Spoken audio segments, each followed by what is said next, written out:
নমস্কার বন্ধুরা, আমি প্রসূন আচার্য। আপনারা দেখছেন প্রসূন আচার্য জার্নালিস্ট চ্যানেলের নতুন এপিসোড।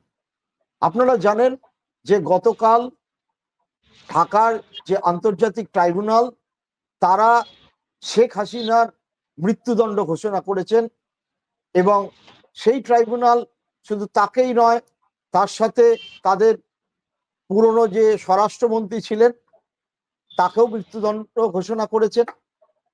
এবং হাসিনাকে বাংলাদেশ সরকার ভারত সরকারের কাছ থেকে প্রত্যার্পণের জন্য অনুরোধ জানিয়েছে।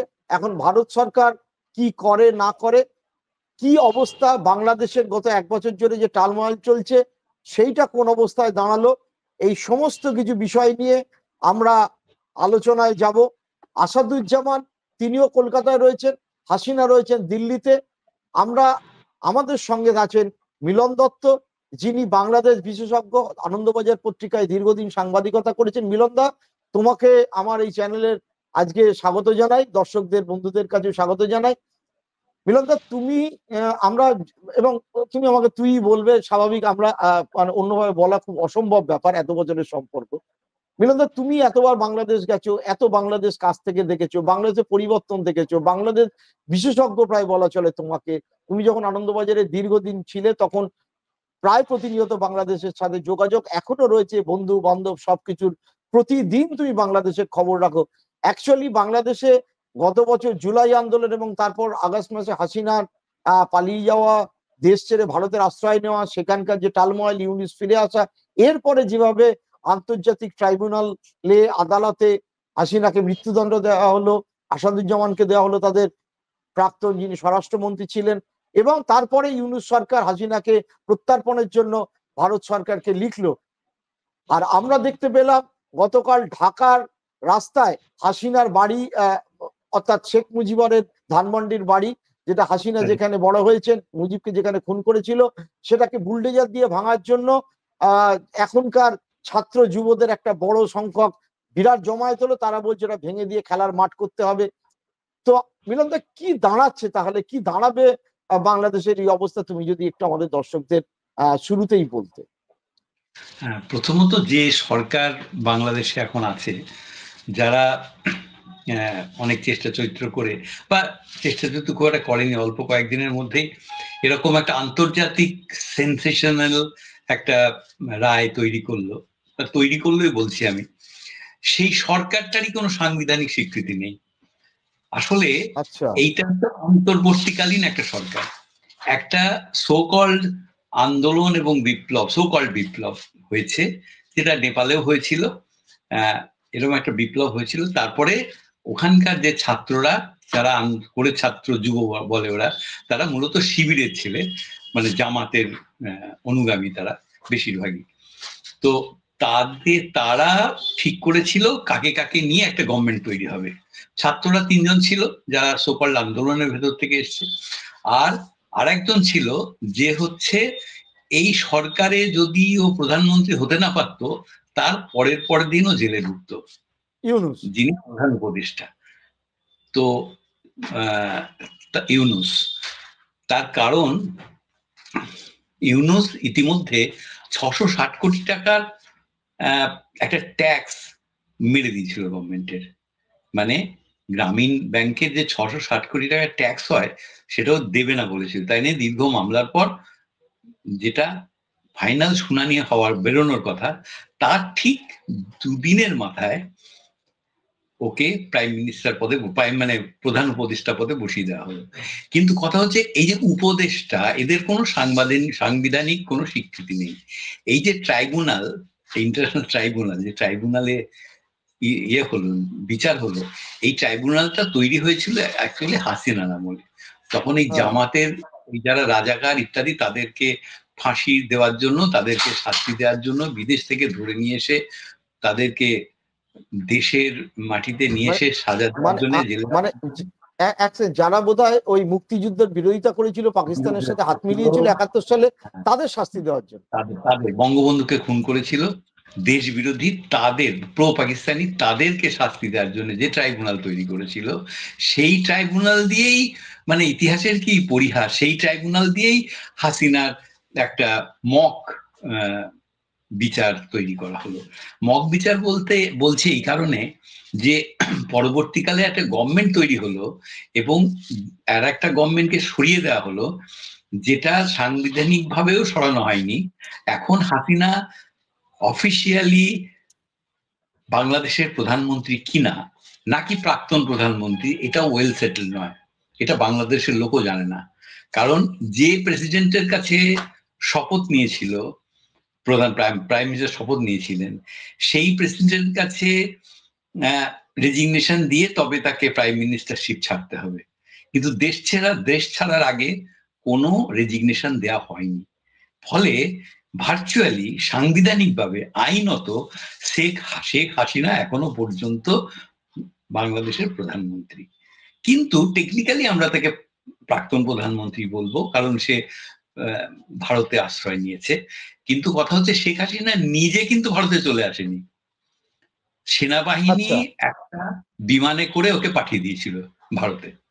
এবার ভারতে পাঠিয়ে দিয়েছে, জানে ভারতে একটা সেফ ইয়ে করা যাবে, আশ্রয় পাবে, তারপরে চেষ্টা করেছিল বিভিন্ন দেশে, যাওয়া হয়নি। আমি বিবিসি ফলো করেছিলাম কালকে রাতে, যে বিবিসি বলছে, মানে আমাদের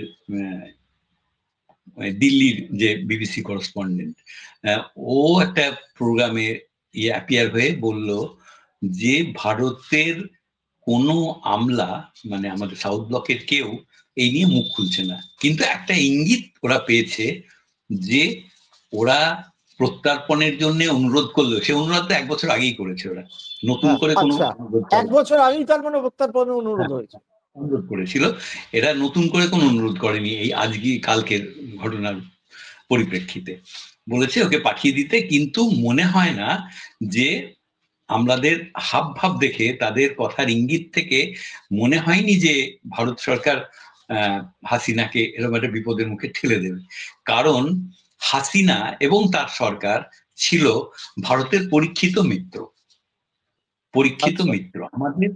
আমাদের ইনফ্যাক্ট বাংলাদেশের মতো একটা দেশ, যেটা 3 দিক দিয়ে ভারত দিয়ে ঘেরা, এবং যেখানে ইসলামিস্ট টেররিস্টরা মাঝে মাঝে খুব বড় ধরনের সাংঘাতিক ঘটনা ঘটিয়ে ফেলে, এবং সম্প্রতিকালে পাকিস্তান যেভাবে অ্যাক্টিভ হয়েছে বাংলাদেশের মাটিতে, সেটা সামরিক ক্ষেত্রেই হোক এবং অসামরিক ক্ষেত্রেই হোক, সাংস্কৃতিক ক্ষেত্রেই হোক আর ধর্মীয় ক্ষেত্রেই হোক, যেভাবে অ্যাক্টিভ হয়েছে, তাতে ভারতের খানিকটা শঙ্কিত হওয়ার কারণ আছে।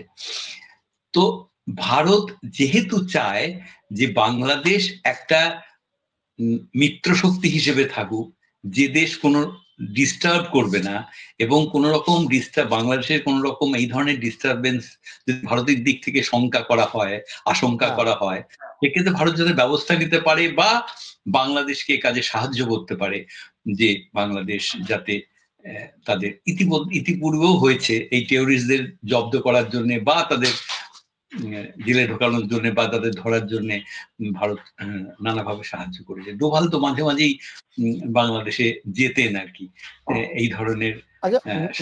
মিলনদা, তুমি তো মানে খালেদার সময় গেছো, যখন খালেদা হাসিনা কেউ ছিল না তখনও যেতে, হাসিনার সময় তো বহুবার গেছো, এবং তুমি বোধহয় এই ইউনুসের সময়তেও বাংলাদেশ গেছো। হ্যাঁ, এই তো গত ফেব্রুয়ারিতে গেছি আমি, মানে এই ইউনুসের থাকাকালীন। হ্যাঁ, তা তুমি কি পরিবর্তন নতুন করে কিছু লক্ষ্য করলে? হ্যাঁ, পরিবর্তন বলতে আমি তো এর আগে আরো দুবার 21 মেলায়, 21 ফেব্রুয়ারিতে গিয়েছিলাম, 21 ফেব্রুয়ারিতে দুবার গেছি, এবার তৃতীয়বার। এবার গিয়েছিলাম সকল নতুন বাংলাদেশ, সেখানে 21 কিভাবে পালিত হচ্ছে দেখার জন্য। তো 21 কি হয়, রাত্রি 12টা থেকে বিপুল মিছিল গোটা ঢাকার, ওই পুরনো ঢাকার রাস্তা জুড়ে চলতে থাকে, বিপুল মিছিল, সমস্ত সংগঠন, সমস্ত ক্লাব, সমস্ত স্কুল কলেজ মিছিল করতে থাকে। এবার আমরা যে বাড়িতে আমি ছিলাম ধানমন্ডিতে, একদমই মানে শেখ হাসিনার যে নিজস্ব বাড়ি, তার ওটা 5 নম্বর রাস্তা, এটা 7 নম্বর রাস্তা, একদম গায়ে গায়ে কাছাকাছি ছিলাম যে বাড়িতে। তারা বললো না মিলনদা, রাতে যাবেন না আজকে। মানে আমরা 2-3 জন মিলে যাবো ঠিক করেছিলাম, ঢাকারও দুজন ছিল, আমি একাই ছিলাম কলকাতার। বললো না, রাতে যাবেন না। তো শেষ পর্যন্ত আমরা ভোরের দিকে গেলাম, কিন্তু গিয়ে দেখলাম যে ফুলে তো উপচে পড়ে, গোটা চত্বরটা ফুলের হৃদে উপচে পড়ে, হ্যাঁ মানে সামান্যই ফুল পড়েছে এবং সামান্য মিছিল এসছে, একেবারেই সরকারি মিছিল সেগুলো, মানে গভর্নমেন্ট ইনস্টিটিউটের মিছিল, বেসরকারি কোনো সংস্থা, ক্লাব, গানের স্কুল বা এই ধরনের সঙ্গীতের যে সমস্ত চর্চার জায়গা বা সংস্কৃতি চর্চার জায়গা, তারা প্রায় কেউ মিছিল করে আসেনি। এবং আমরা সেখানে বেলা অব্দি ছিলাম, 10টা, 10:30, 11টা অব্দি ছিলাম, ভোর 6টা থেকে 5টা থেকে। কিন্তু তেমন কোনো মিছিল আমি দেখিনি সরকারি মিছিলের বাইরে। সরকারি মিছিল বলতে আমি বলছি যে সরকারি সরকার পোষিত যে পোষিত প্রতিষ্ঠানগুলো, মিছিল, হ্যাঁ হ্যাঁ, হ্যাঁ সেটা আমাদের রাজ্যেও দেখা যায়, পোষিত হ্যাঁ হ্যাঁ মিছিল। বেসরকারি কিন্তু মিছিল আচ্ছা, কথা হচ্ছে নমুনা। তার মানে এই যে ভাষা আন্দোলন, সেটা থেকে কেন্দ্র করেই তো পাকিস্তান এবং বাংলাদেশের সৃষ্টির যে বীজ, তার মানে আসলে কি এখন বাংলাদেশ যারা কবজা করে নিয়েছে তারা কি পুরোপুরি প্রো পাকিস্তানি? কারণ আমরা দেখতে পাচ্ছি মুনিরের সাথে তাদের এখানকার সেনা প্রধানের সম্পর্ক চলছে, তাদের দুপক্ষের মধ্যে পাকিস্তানের সাথে সম্পর্ক উন্নতি ঘটছে, এবং তারা একেবারে এমন স্লোগান দিচ্ছে, জামাতের লোকেদের তো উর্দু ভাষায় লেখা ফ্ল্যাগ পর্যন্ত দেখা যাচ্ছে। তো হুম, এটা কি একটা চেঞ্জ, মানে যাদের সাথে লড়াই করে দেশটা স্বাধীন হলো ভাষার জন্য, তারাই কি আজকে পুরো বাংলাদেশকে কবজা করেছে নিয়েছে তারা বলে বাংলাদেশ একটা দখল দেশ করার স্বাধীনতার মানে মুক্তির যুদ্ধটাকেই অস্বীকার করতে চলেছে এইরকম একটা অবস্থা? একেবারে তার কারণ হচ্ছে যাদের সরকারে বসানো হয়েছে, তাদের যে সরকারে বসেছে সেটা জামাত, মূলত জামাত সিলেক্ট করেছে তাদের। জামাত বা জামাত পোষিত যে ছাত্র শিবির, তার তার যে শাখাগুলো, তারাই এদের নির্বাচিত করেছে। এবং ইন্টারেস্টিং একটা কথা বলে রাখা ভালো এখানে, যারা এখানে বসেছে সরকারে, যারা বিভিন্ন পদে আছে, সকল উপদেষ্টা, তাদের প্রায় 70% তারা বিদেশি। বিদেশি মানে বাংলাদেশে যেহেতু দ্বিত্ব নাগরিকত্ব স্বীকৃত আছে, ফলে এদের বেশিরভাগই হয় ইউএসএ, না হলে ইউরোপের কোনো দেশ, না না কানাডা, কোথাও না কোথাও নাগরিকত্ব এদের আছে। ফলে চাইলেই সে বাংলাদেশের নাগরিকত্ব ডিফাই করে কিংবা বাংলাদেশের নাগরিকত্ব থাকা সত্ত্বেও সে বিদেশে পালিয়ে যেতে পারে। যে আচ্ছা, কারণে মাঝে কথা হয়েছিল যে এই যখন এনসিপি, মানে যারা এই সোকল বিপ্লবটা ঘটিয়েছে আর কি, হ্যাঁ, এবং নতুন একটা পার্টি করেছে এবং নাহাক কিছুই পাত্তা এবং পাচ্ছে না। অন্যান্যরা। হ্যাঁ, এই এনসিপি বলতে শুরু করেছিল যে এই উপদেষ্টারা অনেকেই সেফ প্যাসেজ খুঁজছে দেশ থেকে পালানোর জন্য, ইলেকশন করাতে চাইছে, কারণ ইলেকশনটা করিয়ে কোনো রকমে তারা কেটে পড়তে পারে, তারা যা গোছানোর গুছিয়ে নিয়েছে। এই যে আমি বলি ইউনুস কি করেছে? ইউনুস 666 কোটি টাকা মকুব করিয়েছে, ট্যাক্স মকুব করিয়েছে। এটা একদম সরকারের পাওয়ার কথা ছিল, মানে সরকারি এক্সচেকার মেরেছে।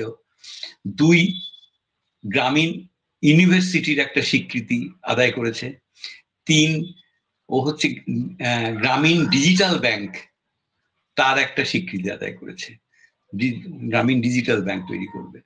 এবার কথা হচ্ছে যে এই যে কাজগুলো করেছে, এই যে প্রাপ্তিগুলো ঘটেছে, এরপরে তো আর ওর ওই প্রধান উপদেষ্টা থাকার আর কোনো মানে দরকার নেই। ইউনুস তার মানে চলে যাওয়ার একটা কাজ করে চলে যাওয়ার একটা ওয়ে আউট বার করে নিয়েছে, ও চলে বের যেতেই করে পারে। দিয়েছে।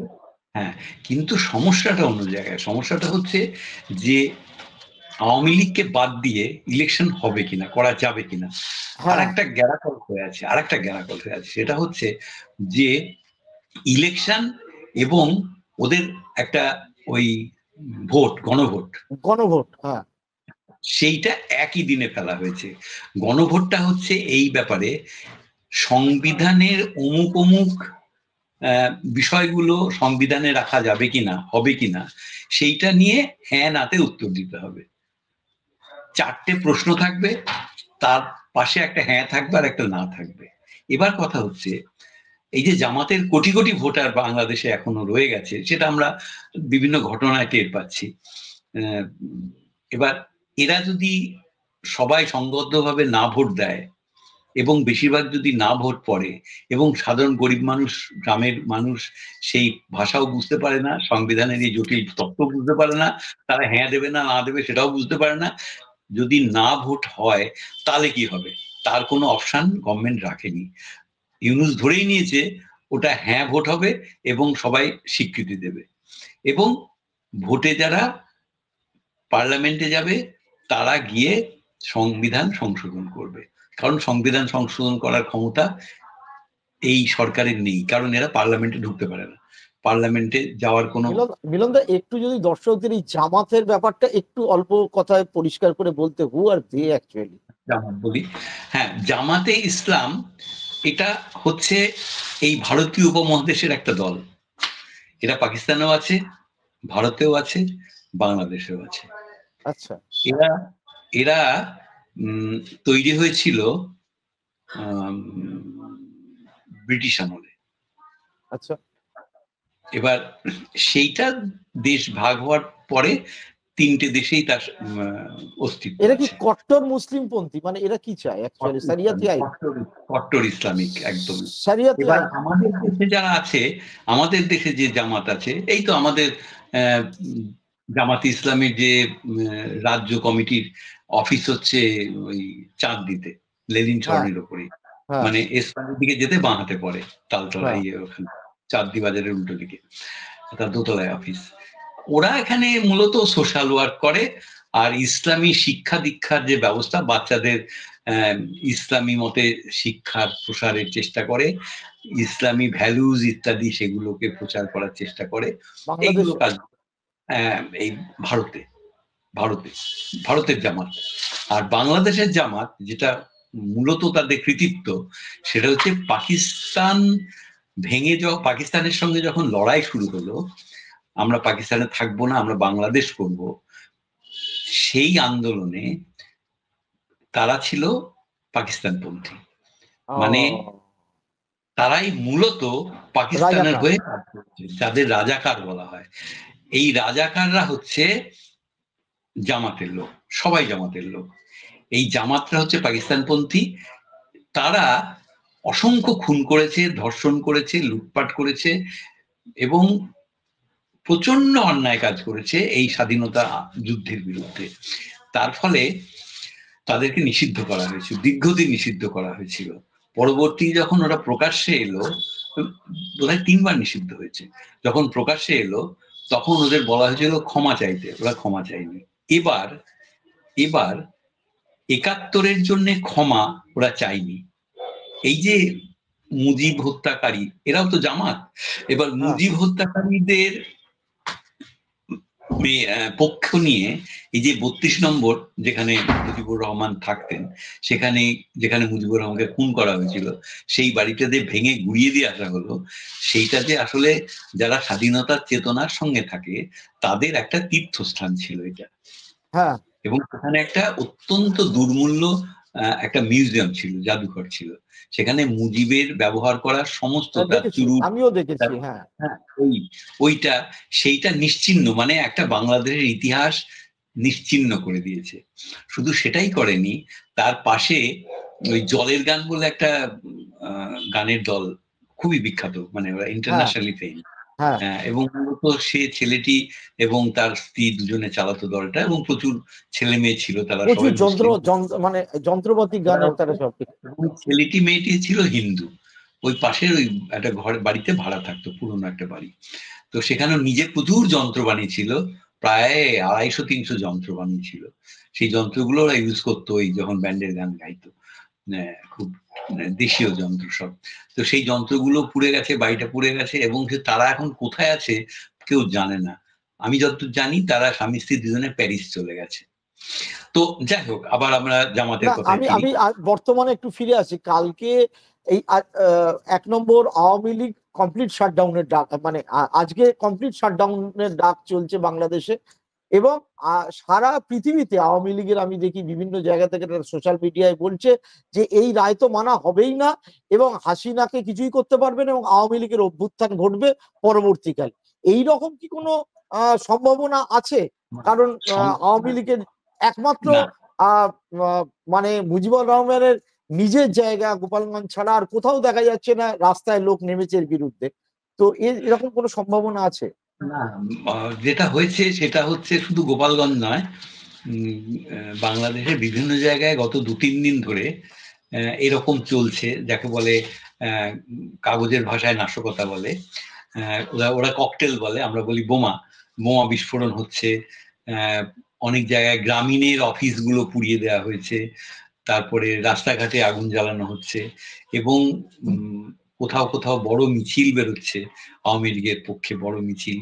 মানে গত পরশু থেকে শুরু হয়েছে, গতকালও শুরু হয়েছে, আজও হচ্ছে এগুলো। এই মিছিলগুলো চলছে, এবার মিছিল চলছে, অগ্নিসংযোগ চলছে, এর থেকে বোঝা যাচ্ছে যে আওয়ামী লীগের একটা অস্তিত্ব আছে, এবং সেটা খুব ছোট অস্তিত্ব নয়। এটা তো নয় নয় করেও সবাই স্বীকার করে, এবং এটা নিয়ে বিএনপি খুবই চিন্তিত যে আওয়ামী লীগের ভোটগুলো কোন দিকে পড়বে। আওয়ামী লীগের ভোট যেদিকে পড়বে সে বেটা জিতবে, আচ্ছা। সেই দলটা জিতবে। এবার আহ আওয়ামী লীগের ভোট আদৌ পড়বে কিনা, ওখানে না ভোটের একটা অপশন আছে, সেটা ওই গণভোটে নয়, এমনি ভোটেও না ভোটের অপশন আছে, সেটা বিচিত্র, আমাদের এখানকার মতো নয়। ওখানকার হচ্ছে যদি একজন ক্যান্ডিডেট কেউ দাঁড়ায়, তাকে ইলেক্টেড বলে ডিক্লেয়ার করা হবে না, তারও ভোট হবে, কিন্তু একটা না ভোটের অপশন থাকবে সেখানে, আমি তাকে চাই কি চাই না।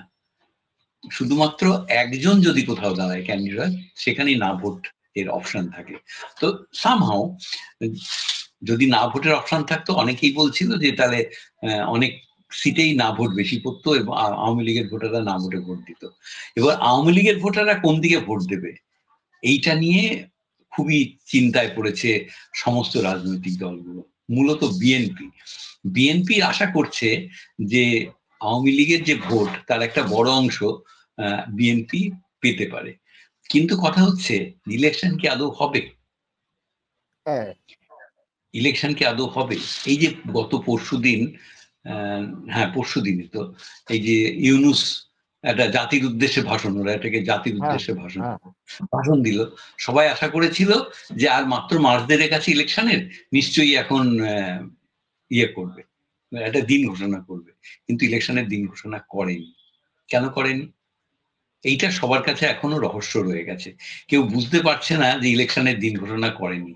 আর মজা হচ্ছে, এই যে পলিটিক্যাল পার্টিগুলো বা এই যে যারা আন্দোলন করেছে, তারা সবাই মিলে এই লোকটাকে প্রধান উপদেষ্টা করে কিছু লোককে, কিছু এনজিওর লোককে নিয়ে এসে বসিয়ে দিয়েছে ওখানে, যারা বেশিরভাগই বিদেশি ইনফ্যাক্ট। তারা এখন যে কাজগুলো করছে, এরা সেটা আবার মেনে নিতে পারছে না। ফলে এদের সঙ্গে ওদের একটা কনফ্লিক্ট তৈরি হয়েছে, একটা কনফ্লিক্ট অফ ইন্টারেস্ট তৈরি হয়েছে, এবং নিজের নিজের মধ্যে কনফ্লিক্ট অফ ইন্টারেস্ট তৈরি হয়েছে। যেমন বিএনপি বলেছে গণভোট একসঙ্গে হলে আমাদের কোনো আপত্তি নেই, জামাত বলেছে একসঙ্গে করা যাবে না, এদিকে এনসিপি বলছে না একসঙ্গে করা যাবে না। এবার তাহলে কি হবে? এবার তো ইউনূস ঘোষণা করে বসে আছে একসঙ্গে হবে, আবার ওদিকে বলছে যে ভোট হবে, কিন্তু ভোটটা ক্যান্ডিডেট না হয়ে দলের জন্য হবে, মানে রিপ্রেজেন্টেশনের ভোট হবে আর আচ্ছা। কি। তো কিন্তু এবার কিন্তু যাই হোক না কেন, এই যে হ্যাঁ, হাসিনার যে মৃত্যুদণ্ড হলো, সেটা নিয়ে যেহেতু হাই ফুটছে, চিৎকার চেঁচামেচি, ঢাকা শহর উত্তাল, সেটা কার্যকরী কিছু হবে না তাহলে? না না না, এটা নিয়ে মাতার কিছু কারণ নেই, কারণ এটা একটা অসাংবিধানিক সরকার এরকম কোনো রায় তৈরি করতে পারে না, কোনোভাবেই পারে না। সারা পৃথিবী থেকেই বিভিন্ন মিডিয়া গতকাল থেকে যা যা বলেছে, এবং সারা পৃথিবীর কাগজগুলো যা বলছে, তাতে দেখা যাচ্ছে যে এই এই ফাঁসির অর্ডার বা এরকম কোনো বিচারের কোনো সাংবিধানিক স্বীকৃতি নেই। ইনফ্যাক্ট আরো কয়েকদিন আগের পিছিয়ে যাই, পৃথিবীর বড় বড় কাগজগুলো ইনক্লুডিং গার্ডিয়ান, টাইমস, এরা হাসিনার ইন্টারভিউ নেওয়ার জন্য ব্যাকুল হয়ে থাকে, এবং মাঝে গার্ডিয়ান একটা ইন্টারভিউ নিয়েছিল, এবং হাসিনার ইন্টারভিউ নেওয়ার জন্য দিনের পর দিন এরা অপেক্ষা করতে হয়। মানে এই ইন্টারভিউ গুলো আবার ওকে কোশ্চেনার পাঠিয়ে দেয়, ও তার উত্তর তৈরি করে পাঠিয়ে দেয়, আচ্ছা। এরকম ভাবে ইন্টারভিউ গুলো হয়। তো এই ইন্টারভিউ গুলো, এই যে ইন্টারন্যাশনাল মিডিয়া হাসিনাকে নিয়ে এত ব্যাকুল হয়েছে, এত উত্তেজিত হয়েছে, এত আগ্রহী হয়েছে, কেন? তার কারণটা কি? তার কারণ হচ্ছে হাসিনা ইন্টারন্যাশনালি যে জায়গাটা তৈরি করেছিল বাংলাদেশের জন্য, সেই জায়গাটা দিন দিন হয়ে গেছে, এবং বাংলাদেশটা হাসিনার জন্যই মনে রেখেছে, এটাও কিন্তু ঘটনা। হাসিনা প্রচুর অত্যাচার করেছে, গুম খুন হ্যাঁ, করেছে। অন্যায় করেছে, ভোট ভোট ভোটের আগে মানে একতরফা ভোট করিয়েছে, ভোট করেছে, ম্যানিপুলেশন করেছে। জামাত তো ওটা নয়, মানে ইসলামিস্টদের তোল্লাই দিয়েছে, শিক্ষাক্ষেত্রে ইসলামিস্টদের অগ্রাধিকার দিয়েছে, এসব নানান কিছু করেছে। এবং মাদ্রাসার যে সার্টিফিকেট, মাদ্রাসার লেখাপড়াকে জেনারেল এডুকেশনের সঙ্গে অ্যাসপার করে দিয়েছে। তার ফলে ঢাকা ইউনিভার্সিটিতে এখন মানে এই মাদ্রাসার ছেলেমেয়েরা ভর্তি হয়ে গেছে। মানে এই যারা এবার শিবিরে ইলেকশনে জিতলো, তাদের বেশিরভাগই সব তারা মাদ্রাসার ছেলে মেয়ে, মাদ্রাসা, তারা কেউ জেনারেল এডুকেশনে পড়াশোনা করেনি। তো তার ফলে এটা বোঝা যাচ্ছে। কিন্তু এটা ডেড শিওর যে এইরকম কোনো বিচার ইন্টারন্যাশনালি ধোপে টিকবে না, কারণ এর কোনো সাংবিধানিক স্বীকৃতি নেই। পার্লামেন্টে এটা স্বীকৃত হয়নি। পার্লামেন্ট তো একটা ব্যাপার একটা গণতান্ত্রিক দেশে। এখন পার্লামেন্ট ভেঙে ভেঙে দেওয়াও হয়নি। মুশকিল হচ্ছে পার্লামেন্ট তো ভেঙে দেওয়া হয়নি। আচ্ছা, কখনো ঘোষণা রাষ্ট্রপতিকে ঘোষণা করতে হয় পার্লামেন্ট ভেঙে দিলাম হ্যাঁ, অমুক অমুক অমুক কারণে। হ্যাঁ, কখনো কেউ শুনেছে যে বাংলাদেশে পার্লামেন্ট ভাঙা হয়েছে, বা প্রধানমন্ত্রী না, পদত্যাগ না, করেছে, না। বা ওলি প্রধানমন্ত্রীকে যেরকম বরখাস্ত? নেপালে যেরকম ওলি পদত্যাগ করে চলে যায়, হ্যাঁ, পদত্যাগ কেউ করে। পদত্যাগ করেনি তো, পদত্যাগ তো করেনি। ওকে বাংলাদেশ থেকে বের করে দেওয়া হয়েছে, কায়দা করে বের করে দেওয়া হয়েছে, ভারতে সেফ পাঠিয়ে দেওয়া প্যাসেজ। হয়েছে। হ্যাঁ, সেফ প্যাসেজ দেওয়া হয়েছে। তা এটা এটা কিন্তু এইটা যদি না মান্যতা পায় আর উল্টো দিক থেকে কন্টিনিউয়াস ইউনুস বলতে থাকে যে ফেরত দাও আর না দেয়, তাতে কি ভারত আর বাংলাদেশের মধ্যে যে সম্পর্ক, আরো এই কারণে বলা হচ্ছে যে মোদী সরকারের সেই সম্পর্কের মধ্যে একটা স্বার্থ আছে, আদানির স্বার্থ। আমি আসল কথায় আসি, আদানি ওখানে গোড্ডায় তাপবিদ্যুৎ উৎপাদন করে বাংলাদেশে বেচছে, কখনো টাকা পাচ্ছে কখনো টাকা পাচ্ছে না। ওখানে বিস্তারিত অঞ্চল আরো কিছু পাওয়ার প্ল্যান্ট করবে, পাওয়ার সেক্টরে করেছে, ওখানে গ্যাস উত্তোলন, বিপুল গ্যাস পাওয়া যায়, সেখানে রিলায়েন্সের স্বার্থ। অর্থাৎ নরেন্দ্র মোদী যে দুটো তার মূল স্তম্ভ ক্রনি ক্যাপিটালের আদানি আম্বানি, সেই আদানি আম্বানির স্বার্থে বাংলাদেশ সম্পূর্ণভাবে যুক্ত। যার ফলে দেখা যাচ্ছে বাংলাদেশ থেকে অন্যান্য বহু সংস্থা, ব্রিটেনিয়া থেকে ম্যারিকো, সবাই ব্যবসা গুটিয়ে চলে এলো, আদানি আম্বানিরা আসেনি। এবং না, তাদেরকে রক্ষা করা মোদীদের সরকারের একটা বড় বড় স্বার্থ সেখানে জড়িত। এইবার প্রশ্ন হচ্ছে, যদি না হাসিনাকে দেয়, যদি না এর মান্যতা দেয়, তাহলে কি এই দুই দেশের মধ্যে সম্পর্কের প্রভাব পড়বে? মানে যেটা মোদী গভর্নমেন্টের ওপরও তো তাহলে একটা এফেক্ট করবে। তোমার কি অন্য মনে হয়? জায়গায় আছে, মুশকিলটা অন্য জায়গায় আছে। সেটা হচ্ছে ওদের সঙ্গে আদানির যে চুক্তি হয়েছে, ঘটনাচক্রে যে চুক্তি তৈরি হয়েছে, সেটা তো একটা ইন্টারন্যাশনাল হ্যাঁ, আইনে বাধা। সিঙ্গাপুর ট্রাই, সিঙ্গাপুরে এবার বিচার হবে। হ্যাঁ, মুশকিল হচ্ছে ওরা যদি এককভাবে চুক্তিটা খারিজ করে দেয়, তাহলে ওদের বিপুল টাকা কম্পেনসেশন দিতে হবে। সেইটা বাংলাদেশ অ্যাফোর্ড করতে পারবে না। তার ফলে আদানি খুব সেফ জায়গায় আছে। তুমি পয়সা মেটাও, পয়সা না মেটালে মুশকিল, ও কমপ্লেন করবে। আবার তুমি চুক্তি বাতিল করবে, চুক্তি বাতিল করো, আমি কোর্টে চলে যাব, তারপরে দাও তুমি পুরো কম্পেনসেশন দাও। ফলে ওরা ফাটা মাসে আটকে গেছে বাংলাদেশ এই আদানির ব্যাপারে। আদানি মজা পাচ্ছে, আদানি তার নিজের সুবিধা মতো কতটা বিদ্যুৎ পাঠাবে নিজে ঠিক করছে, কারণ ও আপার হ্যান্ড নিয়ে আছে, ও এখন ভালো জায়গায় আছে।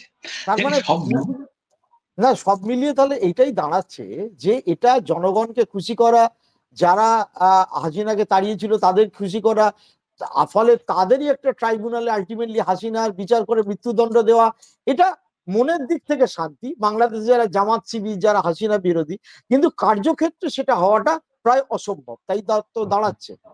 এবং হ্যাঁ, একটা কথা বলে নি, শেষ কথা বলে নি, সেটা বাংলাদেশ ভালো নেই। বাংলাদেশে আমার প্রচুর বন্ধু, তাদের সঙ্গে নিয়মিত যোগাযোগ হয়, ফোন করে, আমি তো গেছিও, তাদের সঙ্গে আমার যোগাযোগ আছে। তো বাংলাদেশে এখন কেউ সেফলি রাস্তায় বেরোতে পারে না। হ্যাঁ, সে কি? হ্যাঁ, হ্যাঁ, বিশেষত মেয়েরা, তারা ভয় পায়। ভয় পায় মানে এখানে চুরি, ছিনতাই, বোমাবাজি, তারপরে যাকে ওরা এখন বলে মব লিঞ্চিং, যেখানে সেখানে মব তৈরি করে যাকে তাকে গণপিটুনি দেওয়া, রাস্তার মাঝখানে পিস্তল দিয়ে খুন করে দেয়া, মানে প্রকাশ্য জায়গায়। মানে ল অ্যান্ড এটা অর্ডারের কোনো বাপ মা নেই। প্রতিদিন চলতে থাকে, প্রতিদিন। পুলিশ তার কাজ করে না, আর্মি কোথায় থাকে কেউ জানে না। আর্মির হাতে বিরাট ক্ষমতা দেয়া আছে, কিন্তু আর্মি কোথায় থাকে কেউ জানে না। দেশটা আর্মি চলছে কি করে? দেশটা চলছে ওরকম চলছে, সব দেশই তো চলে। সে তো আফ্রিকার বহু ছোট ছোট দেশ আছে চলে, হ্যাঁ, এরকম চলছে। একদমই সেই অবস্থা, খুব খারাপ অবস্থা। মানে একটা সত্যি বলতে কি, একটা স্বৈরাচারীর হাতে একটা দেশ খুব সেফলি চলছিল, কিন্তু স্বৈরাচারীর হাতে। সেই স্বৈরাচারী চলে যাওয়ার পর এমন একটা স্বৈরতন্ত্র এসছে, সেই স্বৈরাচারকেও লজ্জা দিচ্ছে। কিন্তু আবার ডিসিপ্লিন নেই, উন্নয়ন নেই। যে গার্মেন্টস ফ্যাক্টরির জন্য বাংলাদেশের এত উত্থান, তার জিডিপি ভারতকে ছাপিয়ে গিয়েছিল, তার গ্রোথ রেট ভারতকে ছাপিয়ে গিয়েছিল, সেই বাংলাদেশে এখন ইন্ডাস্ট্রি বলতে প্রায় কিছু নেই। এমন অবস্থা হয়েছে, খুবই খারাপ অবস্থা। এবং মিলন, আমার কবে শেষ তারা প্রশ্ন, কবে হবে বল। ঠিক নেই। আমার শেষ প্রশ্ন, এই যে হাসিনাকে মৃত্যুদণ্ড দিল এবং আওয়ামী লীগ কমপ্লিট শাটডাউন ডাকলো, তারপর আরো 2-3 দিন কাল পরশু তরশু তারা পথে নামবার ডাক দিয়েছে, এবং সারা পৃথিবী থেকে লন্ডন, আমেরিকা, ফ্রান্স, ব্রিটেন ছাড়াও অন্যান্য যে দেশে রয়েছে আওয়ামী লীগ, দেখছি প্রায় সারা পৃথিবী জুড়ে তাদের বিভিন্ন দেশে লোক রয়েছে। তারা নিশ্চয়ই ফান্ডিংও করছে, টাকা পয়সাও দিচ্ছে, সাপোর্টও করছে, সোশ্যাল মিডিয়া পোস্টই করছে। নতুন করে কি বাংলাদেশে আবার আওয়ামী লীগ, এবং তারা বলছে আওয়ামী লীগ মরে যাবে না, আবার অভ্যুত্থান ঘটা বা না ঘটলেও উত্থান ঘটা কি সম্ভব নতুন করে এই অবস্থার মধ্যে দিয়ে? হ্যাঁ, সম্ভব, সম্ভব। তার কারণ আওয়ামী লীগ সেভাবেই ফিরেছিল। আওয়ামী লীগ সেভাবেই ফিরেছিল। আওয়ামী লীগের কোনো অস্তিত্ব ছিল না তো। ইয়েকে মুজিবুর রহমানকে খুন করার হত্যা পর, করে। সপরিবার খুন করার পর আওয়ামী লীগ বলে কিছু ছিল দেশে? কিচ্ছু ছিল না। তারপরে দেখতে দেখতে দেখতে দেখতে আওয়ামী লীগ তো ফিরলো, আওয়ামী লীগ তো ফিরে এলো, এবং ফিরে এলো এবং 15 বছর ধরে টানা শাসন করলো। সেই শাসন ভোট হয়নি, কিভাবে করে যেতে অন্য কথা, কিন্তু ছিল তো। ফলে পলিটিক্সে শেষ কথা বলে তো কিছু নেই, আমরা তো জানি, ভালো করে জানি। এবং বাংলাদেশে সেটা আরো বেশি সত্যি। এবং আমরা আমাদের এটা অবিশ্বাস করার কোনো কারণ নেই। যদি আওয়ামী লীগ ফেরে এবং হাসিনা যদি আবার দেশে ফিরে হ্যাঁ, স্বমহিমায় প্রতিষ্ঠিত হয়, এটা হতে তাহলেও পারে। অবাক হতে পারে। অবাক হওয়ার কিছু নেই, হতে পারে, হওয়া সম্ভব। মানে রাজনীতিতে শেষ কথা বলে তো কিছু হয় না, এক্ষেত্রেও তাই। আর ভারত তার চুপ করে বসে থাকবে না, ভারত নিশ্চয়ই কিছু একটা ব্যবস্থা করবে বা ভাববে। মিলনদা, অসংখ্য ধন্যবাদ আমাদের সাথে থাকার জন্য। আশা করছি তোমাকে আগামী দিনকেও পাবো। দর্শক বন্ধুরা, আপনারা শুনলেন মিলনদা তার দীর্ঘ প্রায় 30-35 বছর বাংলাদেশের সাথে নিবিড় যোগাযোগের যে সম্পর্ক, প্রতিদিন অধ্যয়ন করছেন, বাংলাদেশের বইপত্র পড়ছেন, তার এত বন্ধু বান্ধব ছড়ানো তিনি তার অভিজ্ঞতায় বললেন। আশা করি আপনাদের বিষয়টি ভালো লেগেছে। আপনারা সঙ্গে থাকবেন, ভালো লাগলে লাইক, শেয়ার, কমেন্ট করবেন। আমাদের অনুষ্ঠান আজকে এখানে শেষ হচ্ছে। মিলনদা, তোমাকে অনেক অনেক ধন্যবাদ।